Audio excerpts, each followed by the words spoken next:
성공만 쫓던 3년차 아내의 침대. 그곳에서 예상치 못한 충격적인 진실이 밝혀졌습니다. 남편이 서랍에서 발견된 물건들은 한 가정의 숨겨진 아픔을 고스란히 드러냈죠. 남편이 제가 없는 밤마다 혼자 소리 없이 울고 있었다는 것을 알게 되었을 때 제 세상은 한순간에 무너져 내리는 것만 같았습니다. 저는 도대체 무엇을 위해 그토록 앞만 보고 오직 성공만을 향해 무모하게 달려왔던 걸까요? 안녕하세요, 여러분. 오늘 이 자리에서 여러분과 함께 나눌 이야기는 일과 성공이라는 두 마리. 토끼를 잡기 위해 자신의 모든 것을 걸었던 36살 혜미 씨의 진솔하고도 가슴 아픈 고백입니다. 과연 그녀의 삶을 송두리째 바꾼 결정적인 반전의 순간은 무엇이었을까요? 그리고 그 순간을 통해 그녀는 어떤 소중한 깨달음을 얻게 되었을까요? 혜미 씨의 이야기에 귀 기울여 주시고 영상이 끝날 때까지 함께 해주세요. 이 글은 실제로 존재했던 수많은 상담, 사례들 중 하나를 바탕으로 각색하여 재구성한 내용임을 미리 알려드립니다. 저는 소위 말하는 잘나가는 여성의 표본이었습니다. 명문 대학을 졸업한 후 국내에서도 이름만 대면 누구나 아는 대기업에 당당히 입사했습니다. 그리고 쉼없이 달려온 결과 30 중반이라는 비교적 젊은 나이에 과장이라는 직함을 달 수 있었죠. 하지만 그 자리에 오르기까지의 과정은 결코 순탄치 않았습니다. 특히 남자 동료들이 대부분인 조직 내에서 저의 존재감을 확고히 하기 위해서는 남들보다 2배, 3배는 더 노력하고 끊임없이 자신을 증명해야만 했습니다. 퇴근 후에도 저에게 휴식이란 없었습니다.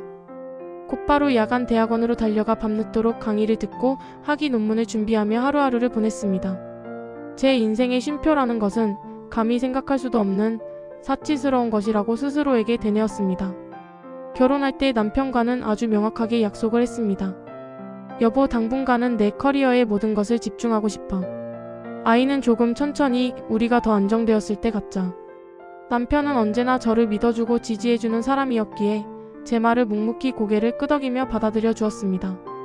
하지만 시간이 흐르면 흐를수록 우리 부부의 보금자리인 집은 더 이상 따뜻한 안식처가 아닌 그저 잠만 자고 나오는 차가운 호텔처럼 변해갔습니다. 저는 끊임없이 업무와 학업에 시달리며 늘 피곤에 찌들어 있었고 남편과의 대화는 그저 짧은 안부 인사 몇 마디가 전부였습니다. 예전에는 따뜻한 온기가 가득했던 잠자리도 어느덧 찬 기운만 감도는 그저 의무적으로 치러야 하는 몸이 건조한 시간이 되어버렸죠. 서로를 향한 마음의 거리는 점점 더 멀어져만 갔습니다. 그러던 어느 날 밤이었어요. 회사에서 진행 중인 아주 중요한 프로젝트 발표를 며칠 앞두고 필요한 자료를 찾던 중이었습니다. 거실 서랍장 한 구석에서 낡고 오래된 상자 하나를 우연히 발견하게 되었습니다. 호기심에 상자를 열어본 순간 저는 얼어붙고 말았습니다. 그 안에는 제가 단 한 번도 본 적 없는 남편의 손때, 묻은 일기장과 함께 아기가 신기해 너무나 작고 앙증맞은 아기 신발 한 켤레가 고이 놓여 있었습니다. 떨리는 손으로 남편의 일기장을 펼쳐보았습니다. 그곳에는 저를 향한 남편의 절절한 마음이 담겨 있었습니다. 혜미가 진심으로 행복하게 웃는 모습을 본 게 언제였을까? 그녀의 빛나는 성공을 누구보다도 응원하고 싶지만 사실 나는 우리가 함께 늙어가며 사랑을 키워나갈 작은 생명을 기다리는 밤이 너무나 길고 외롭다. 일기장 곳곳에는 남편이 흘렸을 수많은 눈물 자국들이 선명하게 번져 있었습니다. 저는 그 자리에서 충격에 휩싸였습니다. 제가 저의 커리어를 쌓는데 모든 에너지를 쏟아붓는 동안 저의 가장 가까이에서 저를 응원해 주던 남편은 홀로 그 깊고 어두운 고통을 묵묵히 견디고 있었던 겁니다. 저는 스스로를 성공한 사람이라고 자부하고 살았습니다. 하지만 정작 제 삶에서 가장 소중하고 사랑하는 사람의 마음은 갈갈이 찢어놓고 있었다는 끔찍한 사실에 숨이 막혀왔습니다.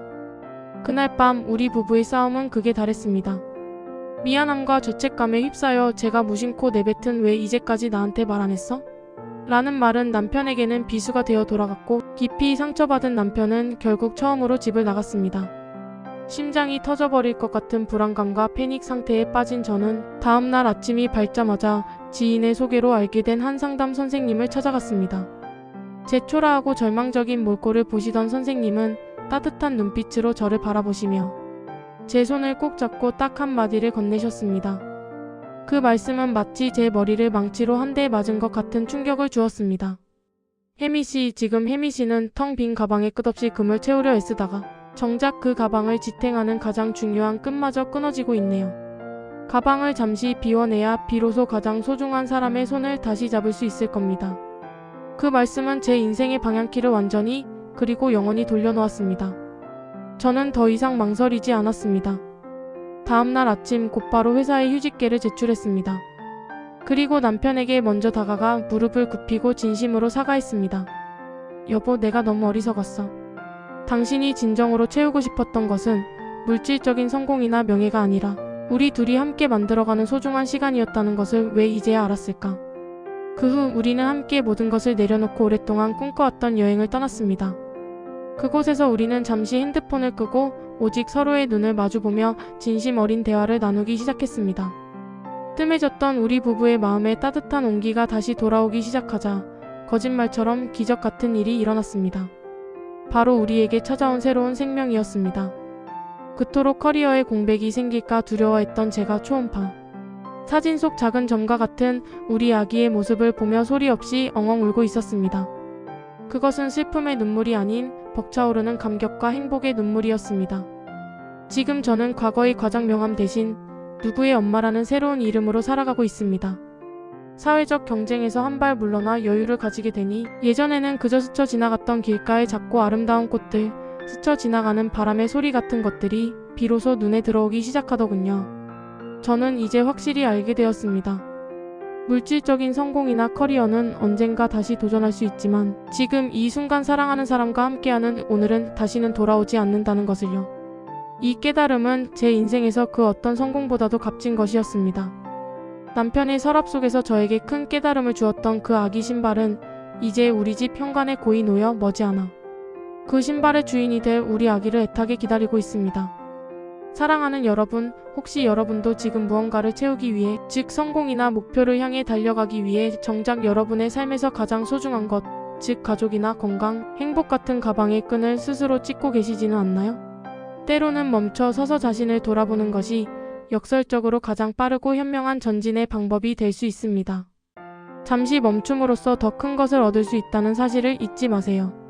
혜미 씨처럼 완벽함을 추구하는 커리어 우먼들은 종종 내가 이 자리를 유지하지 못하면 도태되거나 낙오될 것이라는 깊은 불안감에 시달리곤 합니다. 이러한 심리적 현상을 우리는 가면 증후군이라고 부릅니다. 가면 증후군은 자신의 능력이나 그동안 이뤄낸 성취들을 스스로 과소평가하고 자신이 거둔 성공조차도 자신의 실력이 아닌 그저 운이 좋았거나 외부적인 요인 덕분이라고 치부해버리는 심리적인 현상입니다. 끊임없이 자신의 무능함이 드러날까봐 불안해하며 스스로를 마치 사기꾼처럼 느끼는 것이죠. 이런 불안감은 자기회의, 지나친 완벽주의적 성향으로 이어지기 쉽습니다. 타인의 칭찬을 진심으로 받아들이지 못하고 심지어는 작은 실패에 대해서도 극도의 두려움을 느끼게 됩니다. 이러한 가면 증후군과 같은 심리적 압박감들이 오랜 시간 동안 쌓이다 보면 결국 가까운 가족이나 친구들의 감정까지 살필 정서적 에너지가 완전히 바닥나는 상황에 이르게 됩니다. 이것이 바로 우리가 흔히 정서적 탈진 또는 번아웃이라고 부르는 상태입니다. 번아웃은 장기간에 걸친 과도한 스트레스로 인해 신체적으로나 정신적으로 완전히 소진되어 버리는 상태를 의미합니다. 정서적 탈진은 극심한 피로감, 모든 것에 대한 의욕 상실, 무기력감, 정신적인 거리두기, 인지장애, 그리고 심한 경우 정서적 불안과 같은 다양한 특징들을 보입니다. 주로 장기적인 업무 스트레스, 자신이 통제할 수 없는 상황들, 일과 삶의 불균형, 과도한 책임감, 그리고 감정 노동 등이 주요 원인으로 작용할 수 있습니다. 혜미 씨의 경우도 이처럼 가면 증후군과 정서적 탈진이 복합적으로 작용하여 남편과의 관계에 부정적인 영향을 미쳤을 것으로 보입니다. 이러한 복잡한 심리적 어려움에 처했을 때 가장 중요하게 필요한 것은 바로 불완전함에 대한 허용입니다. 내가 조금 늦게 가더라도 혹은 완벽하지 않은 모습이라 할지라도 나는 여전히 존재 자체로 충분히 가치 있는 사람이라는 것을 스스로 인정하고 받아들여야 합니다. 혜미 씨처럼 자신의 성공을 그저 운으로 돌리거나 스스로를 늘 부족하다고 느끼는 대신 자신이 이뤄낸 성취들을 기꺼이 인정하고 진심으로 축하해주는 노력이 필요합니다. 타인과의 끊임없는 비교를 멈추고 자신만의 고유한 장점과 강점들을 솔직하게 인정하려는 노력이 무엇보다 중요하죠. 그리고 혼자서 이 모든 감정의 짐을 짊어지기보다 심리 상담을 통해 전문적인 도움을 받는 것이 매우 효과적입니다. 상담은 개인이 자신의 복잡한 감정들을 깊이 이해하고 문제의 근본적인 원인을 정확히 파악하며 더 나아가 건강하고 건설적인 대처 전략을 개발하는 데 실질적인 도움을 줄 수 있습니다. 가면 증후군이나 정서적 탈진과 같은 심리적 어려움들은 혼자만의 힘으로는 극복하기 어려운 경우가 많기 때문에 전문가의 도움을 받는 것이 현명한 선택입니다. 또한 부부 사이의 소원함은 단순히 대화가 부족해서라기보다 서로를 이해하고 배려할 수 있는 마음의 여유가 부족해서 오는 경우가 훨씬 많습니다. 바쁘게 앞만 보고 달리다 보니 서로의 감정과 필요를 돌아볼 여유조차 없었던 것이죠. 혹시 지금 여러분의 배우자와의 관계가 예전보다 차갑게 느껴지거나 어딘가 모르게 멀어진 것 같은 느낌이 든다면 오늘 저녁엔 평소 자주 하던 미안해라는 말 대신 여보, 당신 덕분에 내가 여기까지 올 수 있었어. 정말 고마워. 라는 진심 어린 인정과 감사의 말을 건네보는 것은 어떨까요? 심리학적으로 인정이라는 감정은 상대방의 닫혔던 마음을 활짝 열 수 있는 가장 강력하고 효과적인 열쇠가 될 수 있습니다. 이러한 과정을 통해 스스로에게 충분한 휴식과 재충전의 시간을 선물하고 스트레스를 현명하게 관리하는 방법을 배우며 자신에게 가장 잘 맞는 건강한 회복 루틴을 만들어 나가는 것이 매우 중요합니다. 혼자서 모든 것을 해결하려 애쓰며 힘들어하지 마세요. 필요한 경우 번아웃 자가진단 테스트를 통해 자신의 상태를 객관적으로 점검해 보거나 정신건강의학과에서 전문적인 상담과 치료를 받아보는 것도 큰 도움이 될 수 있습니다. 여러분의 정신 건강은 그 어떤 것보다 소중하니까요. 혜미 씨의 진솔한 이야기처럼 때로는 바쁘게 달려가던 길을 잠시 멈춰 서서 나 자신과 내 주변의 소중한 것들을 깊이 돌아보는 용기가 우리를 진정한 행복과 만족으로 이끄는 가장 빠른 길일 수 있습니다. 여러분도 혜미 씨처럼 성공만을 좇다가 뒤늦게 사랑의 소중함이나 가족의 의미를 깨달았던 경험이 있으신가요? 혹은 저와 비슷한 경험을 하고 계신 분들이 있다면 여러분의 솔직한 경험담이나 이 영상을 보면서 느낀 점들을 댓글로 남겨주세요. 제가 직접 하나하나 읽어보고 진심으로 응원해드리겠습니다. 이 영상이 여러분에게 작은 위로와 용기가 되었기를 바랍니다. 앞으로도 여러분의 삶에 도움이 될 만한 더 많은 감동적인 사례와 유익한 정보로 다시 찾아오겠습니다. 채널 구독과 좋아요, 알림 설정까지 잊지 마세요. 감사합니다.